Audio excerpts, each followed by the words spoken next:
I became so fixated with my faith and poking holes in that. My studies got pushed aside, my grades took a hit. I started to want to disbelieve. And I think that's when the darkness for me personally really set in.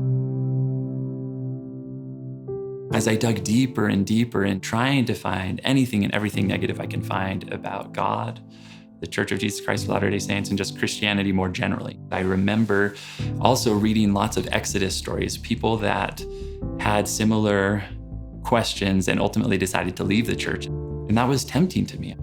I just felt like I had no grip on anything. Everything that I'd ever believed, I felt like was slipping through my fingers and I had no idea what to believe anymore. It was terrifying. I remember weeping in the shower, and I remember struggling to sleep and tossing and turning, and it was just all I could think about. Other conversations could be going on, and everything was just going back to this fundamental question of what is real, what is true. And I remember walking into my bishop's office, and I said, I don't know if I'm going to be a member of the Church of Jesus Christ of Latter-day Saints for the rest of my life. He listened patiently, and he just said, well, I hope you're praying.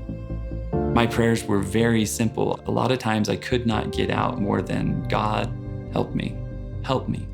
And eventually he did, but it was not an immediate type help. It was more like a slow sunrise. Over months of making choices to believe, that light came back.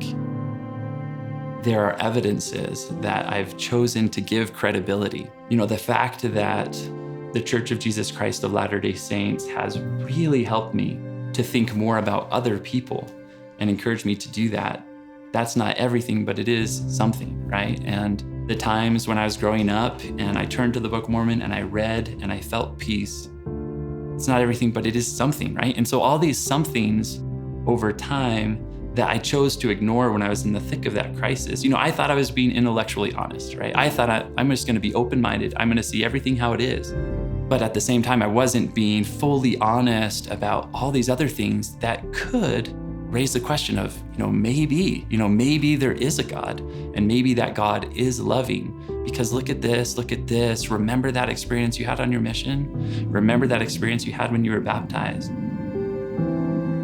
I feel like I can say more than just, I choose to believe right now. I feel like I have some type of conversion and some type of testimony of the gospel that's more than just a choice, right? And that's based on the fruits of making that choice, right? And then also some things I've learned along the way. Grace for me are just those very little things that have helped me to make the kind of choices that will help me grow. Flexibility to make and learn from mistakes. Having peace deep within me, even when I don't understand everything, right? We're told in the scriptures that we can have peace that passes understanding. And certainly the amount of peace I have in my life is not proportional to the amount of understanding I have, because I have so many questions. Time of my crisis, I certainly wasn't thinking of Article of Faith number 9, which reminds us that we believe all that God has revealed, all that He's now revealed, that He will yet reveal many great and important things pertaining to the kingdom of God.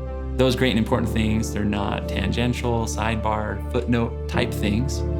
They're great and important things. And for me, that means we're gonna have great and important questions. God can take the biggest train wrecks in our lives and He can make something beautiful out of them. And I felt Him do that with this experience that I've had.